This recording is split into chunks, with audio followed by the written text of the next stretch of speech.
Hey, we did it. We're here. This is the first real Ink and Echo podcast from your boys, Andy and Josh. My name's Andy, and you're Josh, I'm right? Dr. Gaines. I'm Dr. Gaines. Okay, cool.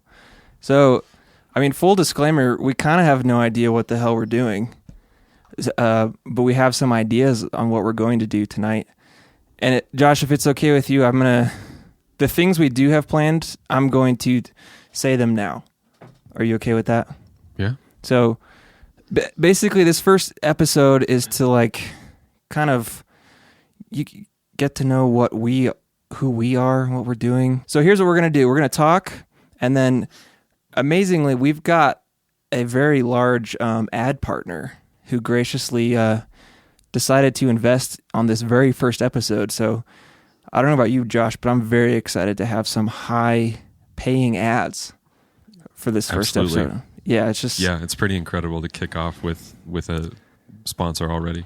Yeah, and just the amount of money they're paying us is just ridiculous.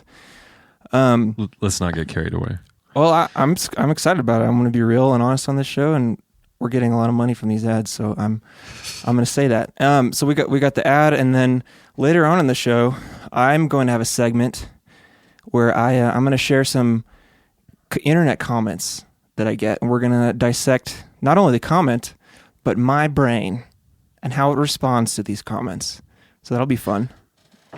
You should give a little more explanation of that. Why? Like you get a much larger percentage of negative and degrading comments than the regular person because you have a large following.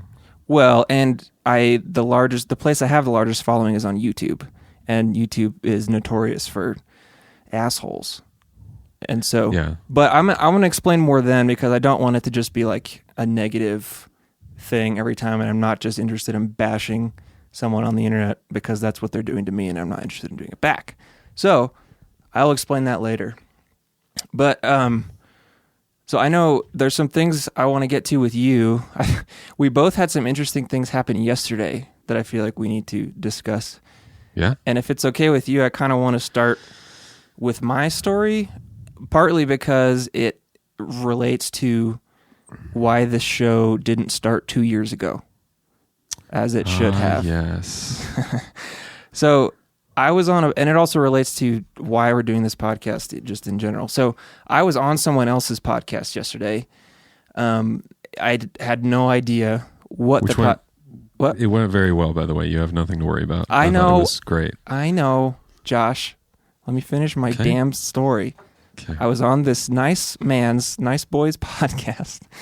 He emailed me, and I had never heard of this guy, never heard of his podcast, but I'm very into podcasts, obviously. And basically, I'm kind of just, anytime someone asks me to do a podcast, I'm just going to say yes, regardless, for the most part.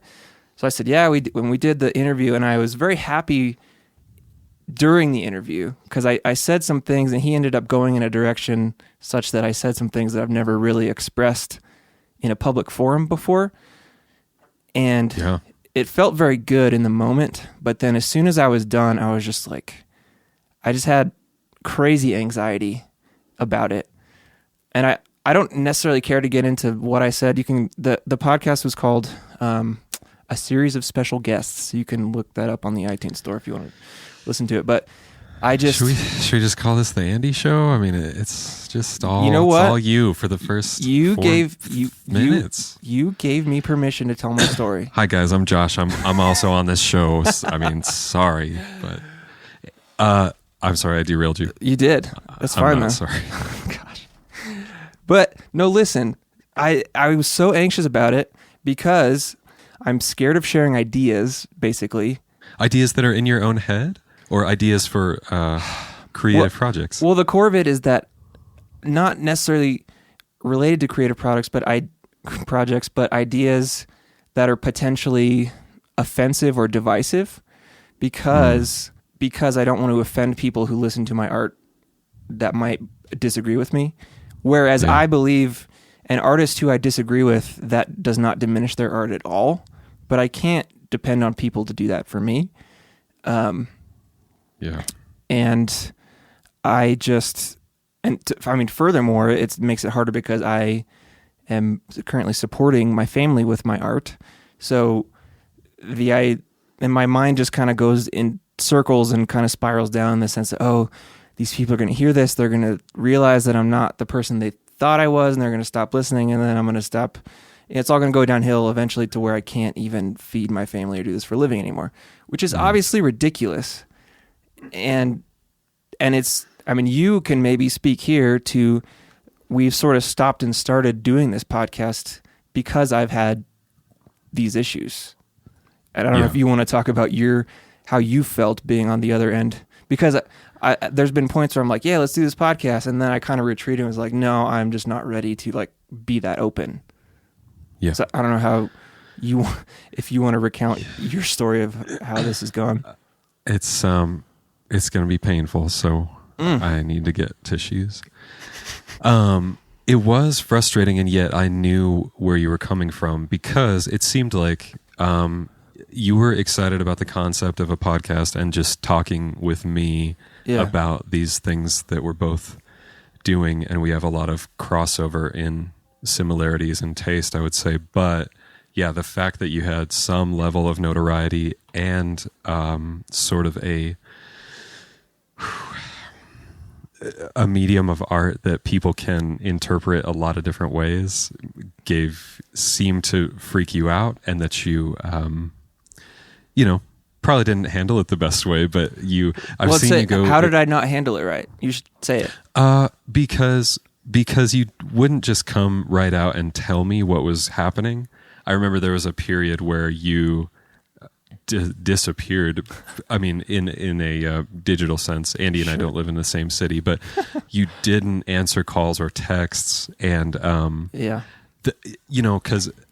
And I felt like I'm not just some random person. I'm one of your best friends, and so I was just kind of like, what the heck? Why is he just dropping off? And there's no, there was no reason for that. I wanted you to feel comfortable enough to come to me. But anyway, I feel like I turned that more about our friendship than about the issues, sort of. Sure. But I mean, I got where you were coming from. Do you have any of the same feelings at all? Like, were you going back and forth at all, or was it just like, what the hell, this guy keeps coming and going, and I'm just ready no matter what? I was mostly pretty ready, although even then, 2 years ago, my fear was totally different, which was, by starting a podcast, am I just adding to the noise of this culture? Like, there are so many things vying for people's attention and so many distractions, and am I, by starting a podcast, going to do anything helpful or fruitful to people's minds and hearts? Because I don't want it to just be frivolous. Right. So my fear was totally different, but that was the only hang up. I think it's funny that I know we texted about it earlier, but I registered the domain in one of the multiple periods where I was excited about this podcast before I dropped off the face of the earth. I registered the domain inkandecho.com on Halloween of 2014, which just seems so long ago. And I know you sent me a picture of a journal entry of podcast ideas that was from even earlier in that year. Yeah. So it's just stupid. We could have had so many episodes under our belt by now. Like, we could be really good at this. This could have been our 100th. We could have, yeah. And then we wouldn't be so late to the podcast game. I know. Yeah, but and in regards, so do you not have that fear anymore of feeling like we're putting out something worthless? Less so. I think it's kind of always presently in my mind. I wouldn't say it's an active fear. It's just that even now, as we're doing this, I want what I say to be helpful and good and articulate, and not just like, hey, it's Josh and Andy. That's right, I'm in it. Burn it. Which is how we started this episode. But it's getting better from there, I think. Yeah, it started silly. We're going to be silly. Yeah. That was a Kanye song that I was it? Doing, yeah. I hate that guy. Okay, good. Okay, continue. Did you have more on that? Well, I mean, no. I feel a lot better today about the podcast, and I used my wife as a screener, and I used you and our friend Stefan too. Stefan said it was good. But my wife specifically was I think when I told her how anxious I was about it, she got a little freaked out. She was like, well, what did you say? Like, why are you so anxious about it? And it's like, yeah, I gave my address. I gave the kids' social security numbers. Yeah. And I listened back to it today. Finally, it took me half a day to listen to it. Part of the thing I don't like about the way I treat those things is I qualify myself a lot, because I'm still scared, and even now I'm scared of saying something that's going to offend someone. So what I do then is say how I really think, but then qualify it with like, oh, this is just my opinion, or like I'm not sure of this or that, which kind of just gets annoying after a while. And there's a lot of people I listen to who I really appreciate how they're just like, well, this is how I think, and blah blah blah. And it's up to the listener to have their reaction. So I'm like trying to protect the listener and give them like an in or an out to whatever the idea or opinion is. But I'd like to do that less, I think. I don't know how you feel about that. Well, I feel like for the most part, in the way that I've heard you do it, it is wise and helpful to qualify, because I hear in that a desire to be understood correctly, and not to be taken out of context, which happens so much. Well, and that's my biggest fear too, and that's kind of why I want to do this podcast overall, is because of the lack of context in other places on the internet. So right. I am just, and I said this on the podcast that I was on yesterday, like I'm just, there's these conversations that I want to have, and there's been ideas building up over time that I'm like, I really do feel like I want to talk about these in a more public area. But aside from that desire is pulling away more and more from social media, because it seems like they are more and more terrible places to have those conversations. Yeah. So the other thing I was going to say was that I think even though some people do it well, and it depends on their personality, but the people who are just like, well, that's what I think, I'm just going to say it. That's da-da-da. Yeah. There can be a sort of blatant arrogance and a lack of sensitivity to other people that, wrapped up in that. To one degree, I think some people say really helpful, bold things that need to be said by having that makeup, but other people are just dicks who really are self-absorbed and have no awareness of other people. Yeah, and I guess maybe overall, I just want to make sure that people know that, like, I want to share a lot of ideas on this, but I also really want people to know that it's okay to disagree with me, and I do not believe really 100% in anything I'm even saying. So, like, I'm very open to, like, with the amount of mind changes and opinion changes I've had over even the last 2 years, it's just more and more silly to me to think that I'm, like, right about anything. Like, I'm going to have a different opinion on lots of things in 2 more years. So I'm just very open to that. And that's, I guess, overall what I want to try to convey. I'm with you. Yeah? Awesome. Yeah. It's good for us podcasters to be on the same page. So that was what I wanted to talk about. That only took 15 minutes. All right, what are you timing me? With a little stopwatch. Okay. It's analog.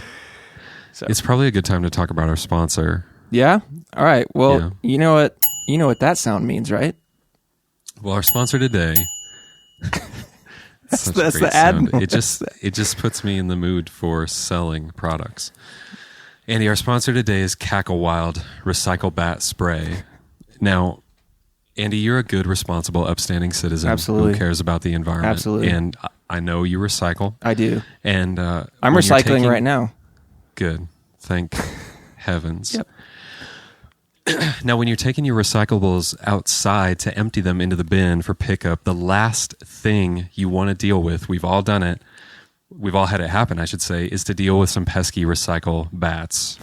These little black flying menaces who love to dive into your recycle bin when you're not watching and scatter your plastic bottles and pizza boxes all over Tarnation. Absolutely. Well, you're in luck, Andy, because our good friends at Cackle Wild have a state-of-the-art research and development facility where they've concocted... an R&D facility. I love those. Yeah, R&D. I went ahead and said the full term. It's the ad copy that I've got to do. Okay, yeah, we'd better do what they say. They've concocted a revolutionary and groundbreaking new recycle bat spray. So it's odorless, it's totally tasteless, yes, it's invisible, yes, and it's, Andy, get this, it's easy to use. What? And it's harmless to Rover or Felix, the family dog or cat. Wow. They can just lick it or drink it like water, and they'll only be paralyzed for about 3 hours. That sounds potentially useful. So how it works is you spray the Cackle Wild spray on the surface of your recycling bin, let it dry, and you let it do its magic while you sleep. That's amazing. So in the middle of the night when those little recycle bats, they swoop down, they're flying around, they swoop down to raise Cain on your unwanted paper and plastic, the Cackle Wild acts as a repellent that not only sends them on their merry way from your recycling goods, but actually propels them into another dimension where they'll be incinerated upon arrival, and the world will be rid of one less recycle bat each time, leading to the eventual and inevitable demise of the species. It's remarkable. Wow. So our friends at Cackle Wild are so confident of their product's quality that they're offering our listeners an exclusive free spray bottle. That's $29.99 value, and it's absolutely free if you use the offer code. The Freemasons definitely don't control the Department of the Treasury. Again, that's all one word? Yeah, that's the offer code. You can use all caps or lowercase, whatever. That was going to be my next question. That's great. Yeah, offer code. The Freemasons definitely don't control the Department of the Treasury. And okay, there's a little jingle they'd like me to do. Recycle bats, they're no good, but Cackle Wild will do you good. Hey, thanks, Cackle Wild. Hey, and I'm sure they have a URL that they need to go to, right? Our listeners? Oh, that's right. inkanecho.com/Cackle Wild. That's CACKLEWILD. Sweet. Thanks, Cackle Wild. Now you know it's over. It's over now. Yep. First ding. Yep. That's how this show's going to go. Someone might get confused that their Easy Bake Oven little chocolate cake was ready when that ding goes off. Yeah. Was there anything else that you wanted to say about your anxiety from yesterday? And I'm glad you feel better now. Well, not specifically about yesterday, but I just one of the things it'd be fun to go through now maybe is I think it'd be interesting for us to maybe talk about things that we're probably going to be harping on forever. And I think anxiety will be one of them for me, and how things sort of spiral in my head. We should list what medications we're on first for anxiety and depression. Yeah, I'm on beer currently. I just like breathing air and sleepy time tea. Okay, you're good. You're a good little boy. But yeah, that's a good call. Okay. So I don't know. So anxiety, I feel like at least good podcasters, and I'm not saying we are now, we're definitely not yet, but hopefully we will be. Like they have a personal things that they're invested in, or they have personal issues with, and that's what they explore with other people, or with each other in our case maybe. And so I think for me, like anxiety for sure, and alongside that, and also separately, just social media in general. Kind of like what I said before, fascinated with the way conversation is happening there and the way it's not happening there. And I guess the thing aside from that, and I think we mentioned it in the intro, is just, ever since I quit my job to do this full time, one of the most fascinating things to me is like hearing stories of other people who have quit things, because the way that usually goes is an insanely interesting story. So that I think those are the things that I'm going to be interested in other people and in you. So I don't know, what do you think you're going to be like? People are going to be listening 100 episodes from now and be like, oh, that Dr. Gaines, he's always like, Mark Maron's always like, oh, how many brothers? Where's your mom? Cat Ranch. Is your mom dead or no? That's what Mark Maron Coffee.coop. So what's your thing? What's your deal? Yeah, I would say anxiety and that as well. More related to do I have any value as a person in my entire life? Wow. But we'll get it figured out. At least by episode 95. Okay. Yeah.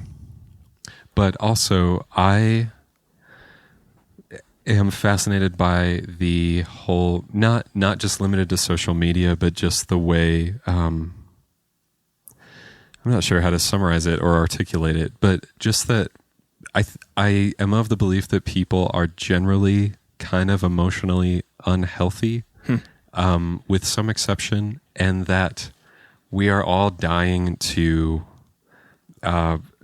be content and to belong, I would say, and to be a part of something. And I think this sort of thing goes through people's minds without them even really knowing, or in the back of their minds, in their subconscious, whatever. And I'm no psychologist. I just mean, although I am a doctor, Hey.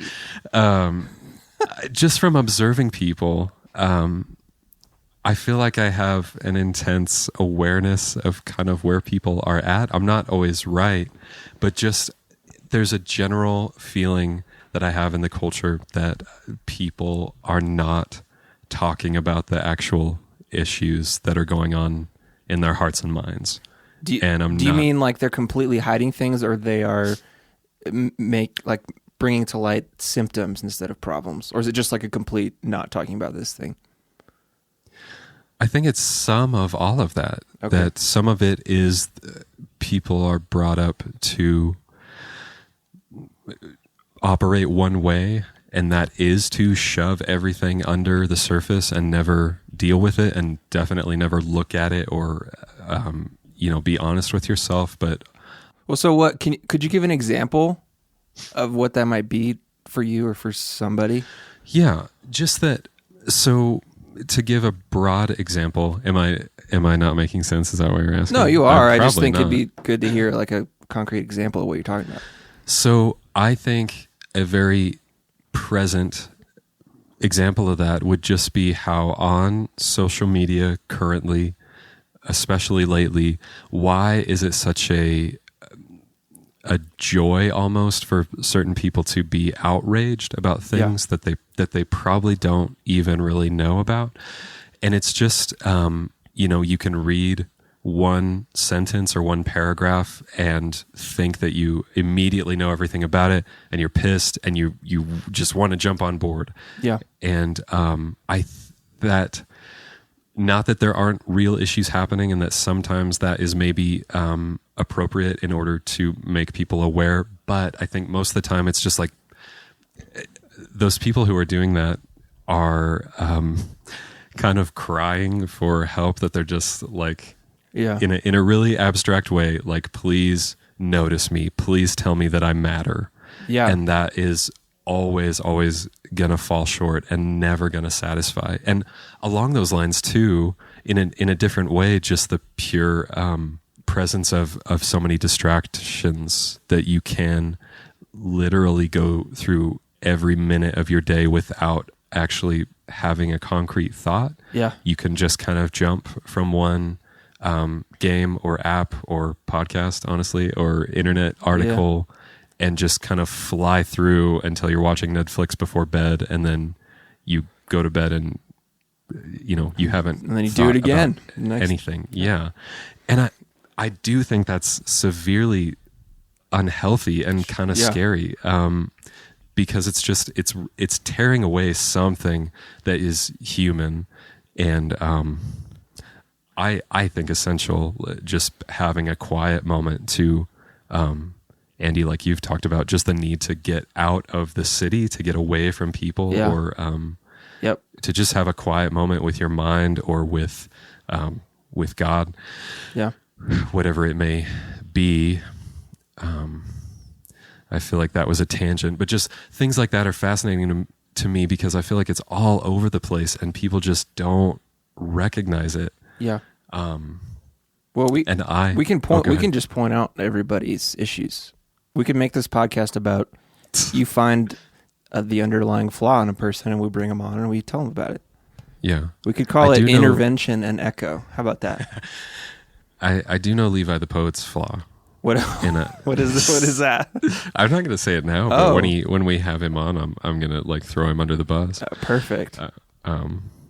Awesome. So yeah, I feel like I went on a bit of a rant there, but No, Dan, that stuff just fascinates me. better Hey, this is my rant space. What bitch?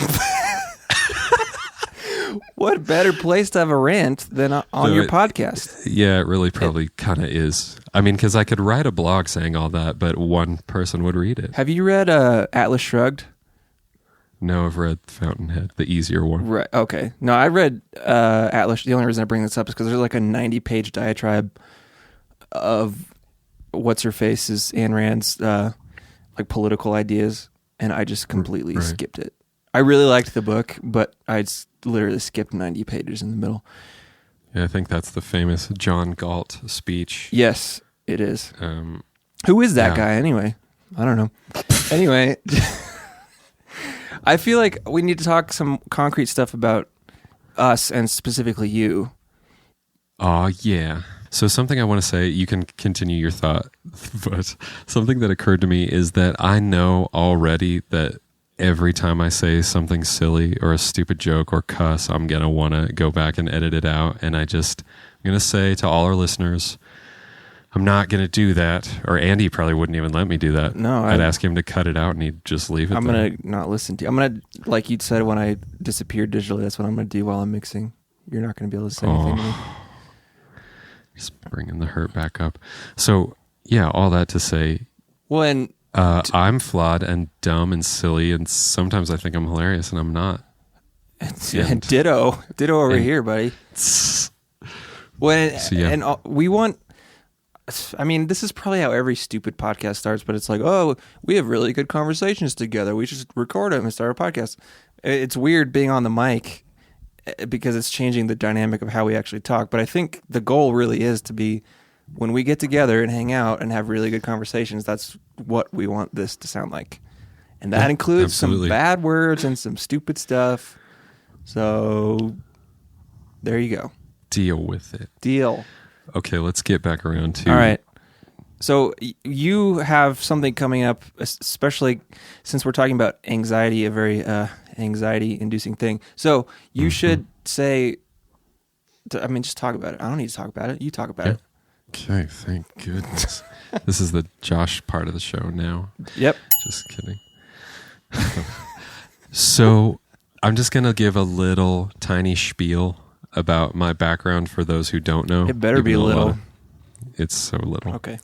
So I'm Josh Gaines. Oh. The reason I call myself Dr. Gaines is... it's a pen name, that I've released a couple books under, and it started as a joke, but then just stuck. I liked how it sounded, and I, have had people ask me if I have a PhD. Nope, I went to 3 semesters of community college and quit. Have you been on a plane when someone asks if there's a doctor around? Do you stand up? I always raise my hand, and then they're like, "Can you save this guy?" And I try, okay. And it just, Interesting. So many people die on planes because of me. I have worked for the same unnamed company. Oh, are we going to do that? Almost. We're going to leave it unnamed? I personally, at the moment, am going to. Okay. Yeah. Cool. I'm going to leave it undisclosed. And like half of our listeners are like, yeah, we know what it is, actually. That's fine. I've worked there for almost 10 years altogether. Unreal. 10 Straight out of years. high school.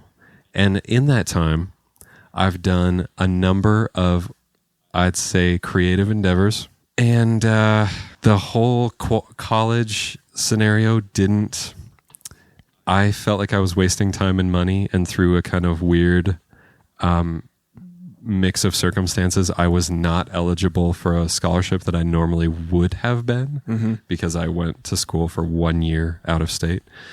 Basically, I wanted to be a musician for a while, produced and put out a couple albums. Andy played on one of them. Sure did. Wrote some books. Then I thought for a while maybe I was going to do radio. Are you discounting the short films you did before any of that stuff? Yeah, because all that was kind of silly. It just wasn't none. It was just for church or just to make people, to show to friends. Okay, those things aren't even on YouTube. They're old enough and dumb enough. But actually, hey, that leads me back around, sort of. That actually a desire that I've had longer than any, I would say, is actually to be a director. And oh gosh, when I was 17, I used to carry around a stupid little flip journal that someone, Andy, that we both know, had the poor fortune of hearing a lot of the ideas from. Whoa. So, but you know, wait, can we go there a little bit or no? Of course, yeah. So that's my more wife. Yeah. Is it more me or you? Oh no, I'm not. So I'm wide open. You used to date my wife. We could just leave it at that. I mean, it's just an interesting fact. You can go Let's ahead. just say it worked out for the best for all parties. Yeah, we're all happy, and we're doing a damn podcast. So obviously everything's fine. So anyway, yeah. Well, I've always wanted to be a director. I've always loved movies. To a, I would say, more observant and passionate degree than a lot of my friends. It seemed like I'm not being arrogant. I'm not being no. stuck I'd say up. you're I just mean they. You know, I would talk to people and just get this sense that, oh, this is just a thing to you, but to me, it's life-changing and I want to watch it over and over. Right. It teaches me about something, teaches me something about truth and life and joy or sadness or whatever. So, yeah, I've always wanted to tell stories in the form of movie making, and now I am maybe going to get the chance to. I mean, I'm probably going to do it, but spit it out. What's happening? I can't. No. Oh, well, so, okay. I'm going to direct a short film called Cordial Kill that's based on something I wrote. And in order to do that, I have to do a Kickstarter to raise money for it. But Kickstarters are scary and they're iffy. Yep. And they're full of anxiety. Yep. Or, well, for me, it will be. Oh, yeah. Because here's I referenced earlier today the panic attack that I had last night. Yeah, I want to Kickstarter video. I want to talk about it. So your anxiety is based on you're going to do a Kickstarter that's 14 days long, correct? And it's going to basically fund your hopes and dreams. Yeah. Yeah. And by the way, so this episode goes out on August 1st, and the Kickstarter begins on August 3rd. That's Wednesday. So cool. I don't count on any of you to remember that, but that sounded condescending. Well, no, it's going to be interesting. Like I said before, that we're going to kind of chronicle your journey through. I mean, even though there's only going to be 3 episodes or whatever before and during the Kickstarter, it's going to be interesting to see how you're doing and how you're feeling. But okay, so you had the panic attack while you were filming the video?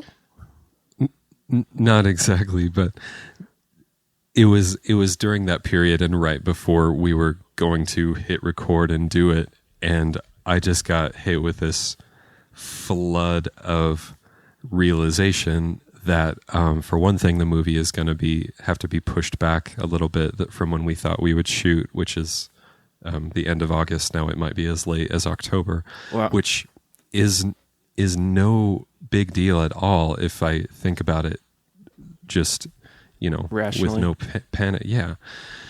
That's no problem. But I realized that right before, and also just thinking, okay, the last thing I did creatively was put out this book called The Shot back in October, and it sold very few copies, and I even got the sense that most of the people in my life, even who love me and know me, were just kind of like, what is this? Yeah. Like, science fiction is not really my thing. Yeah.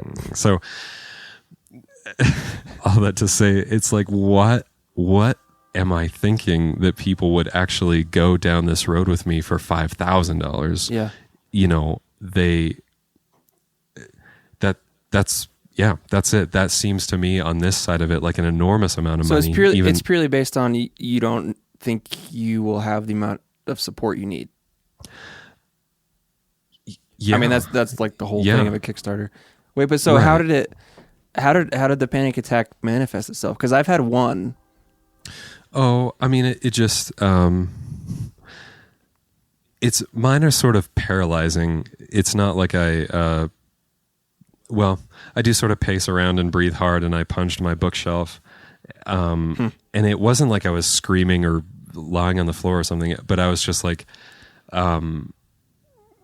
it's sort of like I can't stop the thoughts from coming, Yeah. and they're all negative, and most of them are not true. Yeah. And I don't mean to get all Christian mysticism, but I actually do believe that there is some spiritual attack element to things like that for believers, because I don't know, this, like, I know I've been gifted in these areas, and I know that I'm gonna make this movie, and it is gonna do some good. You know, it's going to be inspiring, and it's going to be some people are going to think it's so badass and love it. And so why not would the demonic forces that are in this world want to snuff that out if it's something that God has gifted me in? And Andy, it's okay if you don't believe that or you're not with me on that. I know it sounds a little cuckoo, but the older I get, I'm more and more willing to accept stuff like that I'm just like, yeah, Satan wants to thwart what I'm doing, even if it has nothing to do with sharing the gospel. It's just something that I love to do. And there is that split second moment, or maybe a 5-minute moment, that's just like, I'm out. I'm going to quit. I'm just going to shut this down. I'm going to call it all off, because it's just too scary and too hard, and I might fail big time. Well, so I'm curious to compare our panic attacks a little bit. So, I mean, you kind of went, you went spiritual there, but how much do you ascribe it to any sort of just plainly mental or plainly physical state? Do you see it as like 100% some spiritual thing, or like 50%? Because at least the time I had it, the way mine manifested, I was like in the shower, and honestly, I don't know what a heart attack feels like, but it felt like I was having a heart attack because I was breathing in and I felt like I couldn't breathe out. So it was just like this like shallow, you can't get your breath out, and you're just doing these little breaths in, and just kind of, I couldn't even hold the thought. I was just like, my brain was just like going insane. And it was in a period where, long story short, I wrote all these albums for my kids. It was right before the fourth one came. So there was just all these things of like pregnant wife, pressure to finish this creative thing before the baby comes, because that's what I did for all the other three. And just all this stuff, like in my mind, I could point to specific, like, it's because of these things in my life happened. I wouldn't go, I don't think to go that spiritual route. So I'm just curious, how much of physical versus spiritual do you ascribe to that? I certainly think a degree of it is physical and mental. It could have to do with not enough sleep or any number of things, but I think because I just am coming more and more to a belief that that Satan, this is getting so Christian-y. Yeah, it is. I mean, why not? But that he is active. Just I guess the nature of it coming so from out of nowhere, that it's just like there's no. So you really do think it was out of nowhere? Yeah. But it seems like there's some real. No, it seems like there is a reason though. You're filming a thing for a all or nothing campaign, where if the campaign falls through, you can't do this thing that you've spent so much time. Like that in and of itself, in my mind, could be the 100% reason it happened. And I'm not trying to like argue or anything, but I'm just curious where that's going and coming from. I think that's possible. I think it's because all that day, all of yesterday, I was so excited to do it, so ready, and I was just like, all right, I wish it was here. I wish we were shooting right now, because I'm passionate about this movie and I want to talk about it. And then when it came time to do it, I absolutely choked. And so it could have just been my personality type and perfectionism, and wanting so badly, again, to be understood well and to communicate to people who I'm asking for money. Yeah. That like, hey, I'm going to do a good job with this. I'm going to really treat this respectfully and give it everything I've got. And so when the time came to like sell myself as to be a salesman and pitch my story, yeah, I absolutely lost it, and finally was able to kind of come back around and calm down and do it. But Yeah. Are you happy with how it came out? no, Okay. but I'm gonna. I mean, it. Yeah. Well, mainly that doesn't because- feel. It doesn't feel good, really. I've done 3 Kickstarters. Nothing for as grand as what you're doing, but it's still just. It never feels good to get in front of a camera or mic and just ask for money. I mean, I'd be suspect of anybody who's like stoked about doing that or felt good coming away from it, you know? Yeah, that makes sense. So I'm excited because when we record the next episode, you're going to be just a few days in. Right. So it'll be interesting to check in and see how you're feeling and how you're doing. Yeah, it's probably not going to be great. Do you have any thoughts on how it's going to go? Predictions on like not only the campaign itself, but your mental state over those 14 days. I think there'll actually be long periods where I don't really think about it very much. Really? But you think you can do that? I hope so. Okay. I hope I can just kind of be a regular person and still talk about it intermittently on social media throughout that time. And I want to just kind of not really check in on it. I don't want to look at the dollar amount. I don't want to look at the numbers. Oh man! At least until the end. I'm sure I will. Of course, I say that, and I won't. But I don't know if you should put that pressure on yourself. It's built into me completely. Okay. Well, we'll see how it goes, I guess. Yeah, and I mean, it might be me 4 episodes from now being like, "Yeah, guys, my Kickstarter didn't make it," and so. I know that doesn't... well, so how... What happens if that's the case? I mean, logistically, even. I think that we would still try to make it. Okay. Well, that's good. I always hate when Kickstarters are like, what, this creative thing we're doing, it can't happen unless we get this. I mean, so I'm glad to hear you say that because if you weren't willing to find a way to do it no matter what, then it's like you shouldn't be asking money for it. Yeah. So that's good. And now I feel almost a little like I shouldn't have said that. But why? Well, because it's like, well, if he can make it with no money, then he should. Well, that's bullshit because you want to make a good product. Yes. You believe so much in it that you're like, here's what I figured out so I can make it the best it can be. And like the way you should frame it is like, okay, I'm still going to do it if this fails, but it's not going to be up to what I think it could be. I mean, that's how you frame it, and that seems completely reasonable to me. That is the hope, yeah. Yeah, so... That I don't view this as content or as a throwaway thing, that it's not just like Josh wants to make some silly movie to put on YouTube. I actually think this is legacy material. I know that's a really strong word to use, but just... I really believe in it, and I believe that I have good enough taste to know what's good. Yeah. Basically. And there's a lot of bad short films out there. There's a lot of bad regular films out there. Yeah.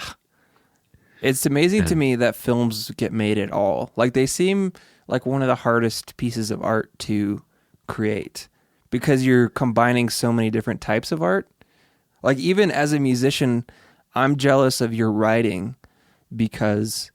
it seems so simple to me in a way. Not simple in the sense that I could do it because I could never do it in a million years. But like all you have to do is put things in your mind onto paper. Whereas what I do, there's like the creative, like there's the songwriting aspect, there's like the arrangement, there's the technical aspect of mixing it and making it sound a certain way. I feel like there's slightly more layers, but like being an author feels like a very pure art, and then being a musician is like a layered thing. But then the film is just like boggles my mind because I could never. Being in charge of like trying to get all these creative things to come together to be one like product just sounds insane to me. Like I don't really understand how films get made. It's crazy. Yeah, I've had a lot. I've thought that a lot, even through. The pre-production stuff and having not actually directed anything yet, because it just feels like even with 4 or 5 other people involved who are helping me, it feels like snatching at butterflies swirling over your head, or some other fast-moving animal. I don't know. It's not a good analogy, but just, what are other fast-moving animals that we snatch at? I guess bats, recycle bats, or like flying squirrels. Yeah, but it's so loose, especially working a regular job where things are more or less defined. The movie world, the tiny little sliver that I have experienced of it is just like, it's like I don't know if this is going to come together. You know, we sit down and have this production meeting, but leaving there, it's like, do you know what you need to do, or do you know what to do? Are we going to communicate about this? Right. Yeah, totally. And you also have to depend on people who have wildly different skill sets. So like the camera operators, the script writers, the editors, the showrunners, the like post-production audio people, the actual soundtrack people, which can we say at this point that I'm going to do the soundtrack for your short film? Of course. So that's that. That's probably the only reason that my Kickstarter might be successful. Please don't put that on me. I don't need your anxiety and pressure. You do. Oh no, I'll share it with you. That's fine. Yeah, so I'm gonna do it, and it's gonna be great. And I'm not getting paid. I don't want to get paid. The money's going to you, but I'm stoked to do it. So I feel like from there we should go on to my segment, and then we'll close out this show. How do you feel? I feel like that is a correct thing to do. I feel horrible about this first episode. Talk about anxiety. I'm just like, I don't think people are coming back after this one. Are you being serious? Like percentage wise? It's just so much different than what I envisioned in my head. Yeah, me too. But what I'm stoked about I'm still having fun. You know, I am too, but I think it's going to get better. Like, we talked about how this podcast should have started freaking 2 years ago. And I was serious saying that, like, we would be so much better if we'd have just done that. Because, and kind of, we started this very quickly. I mean, it's really only been a couple weeks that we're like, okay, let's actually do this. And now we're just going. Because we just got to do this shit and then get a bad episode, all the bad episodes out, and then we'll get better. So that's what I think. And with that, let's do it. Yeah, all right, here's the segment. Internet comments, what can I say? Internet comments, I get them every day. All right. This is internet comments from Andy. And to be clear, you've never heard that song before. Nope, that was the first song. How'd you feel about it? It's perfect. Okay. That's my vocal debut. That's not true, actually. That's the most vocals I've ever done on a song. So, okay, I do want to explain a little bit about what I want to do here, because I get some shitty comments all over the internet. I mean, it's probably going to be mostly YouTube, because that's where the filth is. And what I don't want to focus on is like the people necessarily who say these things, or even necessarily the things they're saying. A lot of times what I want to do is focus on how I respond to what people say to me on the internet, given the medium, you know?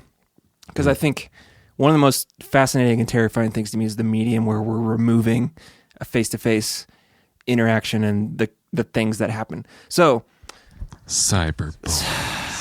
Screw those guys.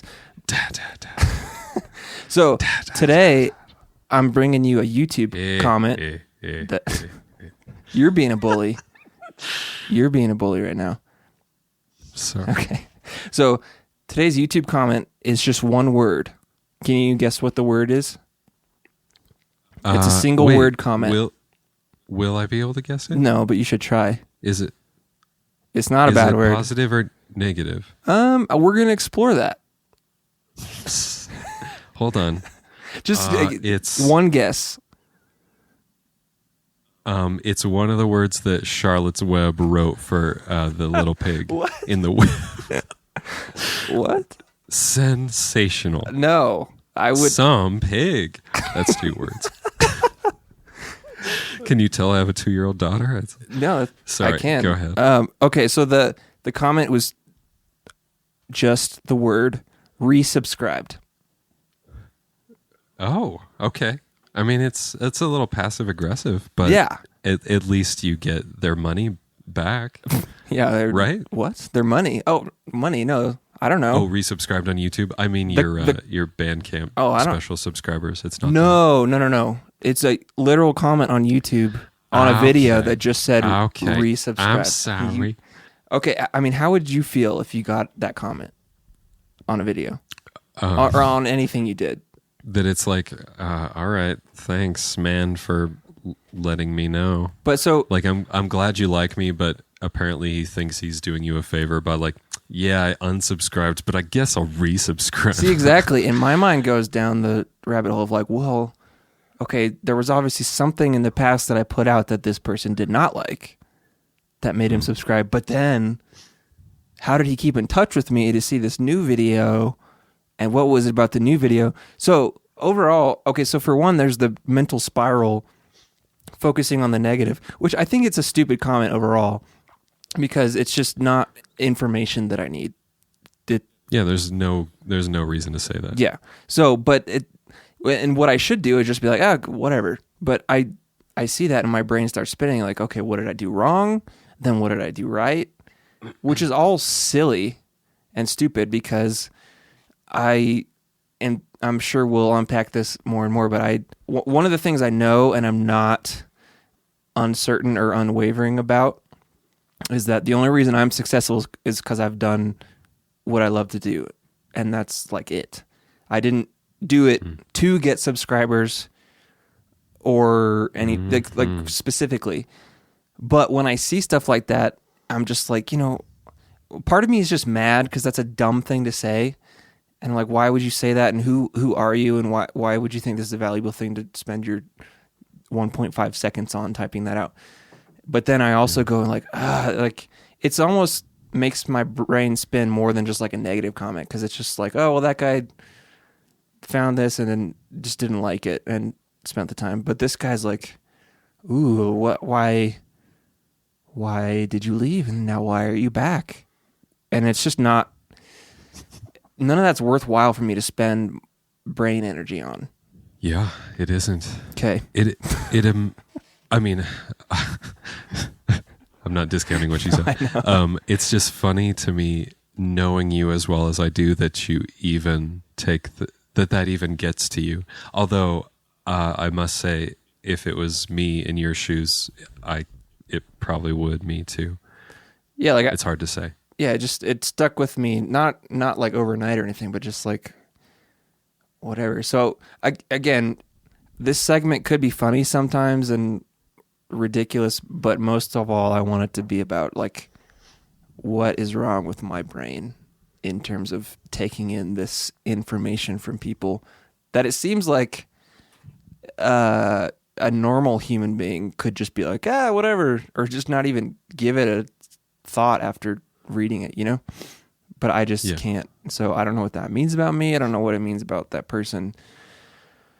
So there you go. This will be a little insight into my screwed up head, this little segment here. Yeah, I like it. Sorry I hijacked it with jokes a lot. Please, please hijack with jokes. The pig in Charlotte's Web is named Wilbur. Wilbur. I couldn't remember, but did you look it up just now? No, I have a good memory. Okay. I do like that aspect because I thought it was just you were going to give the worst one you got and just make fun of it and be like, fuck that guy. Well, I could. I like this better. Oh, I know. I've gotten those texts from you. Yeah. Yeah, I like this better. And I don't think, well, yeah, it's just it's your personality. You're a sensitive artist. We're type 4s. And it eats at you that like you could get 100 amazing comments a day that are like, yeah, great. Well, and luckily fantastic things and one bad one. And that's what sticks with you. Yes. And I mean, that's something we'll probably be talking about for the rest of our lives because that stuff just sucks. And it sucks that it's so easy for someone to talk shit even anonymously or even not anonymously, about something that they kind of chose to take in as art and I spent time on to do, and they just, I don't know, you know, I'm sort of getting mad just talking about a hypothetical, which not even, so, you know, whatever. So it's interesting how my career did basically stem from a YouTube channel and still is kind of centered around it, but it's also the source of the most like anxiety and anger within the whole thing, because I just don't understand why people do things, and it eats at me. So there we go. To wrap it back around, I would say that most YouTube comments, even if they're the most horrific thing, are still people not necessarily wanting to be heard, but just wanting to almost get a reaction, or, you know, even a response, good or bad, from you would have probably validated something in that guy. Yeah. And I don't mean that as a positive, actually. I just mean he's probably hurting and longing for something, and he's not going to get it by posting that there. But for like 2 seconds, he felt a little better about himself for putting that there, because he felt like he had some control over you. That's just my take. That's where my brain goes with it. Yeah, no, I get that. Or if it's just as simple as like, I just need my decisions to be known by the person who made this thing, which is still just kind of inane and not worth anything.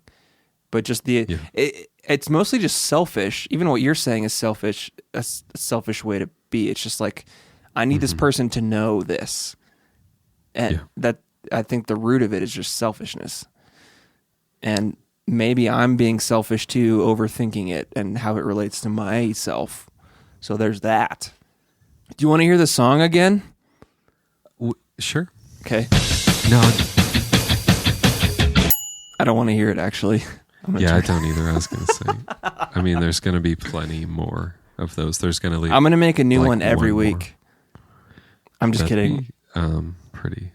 Okay. Well, listeners, I feel terrible. Do you really? Yeah. Okay. No, I had fun, but it's like, I had fun talking to you, but then the thought of this going out to people and then being like, what is coming out of my iPhone? Oh, is it because you think this was a bad conversation or like, because there were some hiccups. Yeah. In terms of just even mostly in my emotional state. Really? Or like in your head while are you just going, this fucking sucks? Yeah. I think because again, it's that desire to just be understood and heard well. And it's like, oh, I know I have important thoughts, or at least interesting thoughts to share, and I want to get them out right. And this is just like I wrote some crap on it with a crayon and then crumpled up the paper and then kind of like threw it into a dog park, and then a dog picked it up and then brought it back to its owner. I was just going to try to keep going. But. Well, here's what I'll say.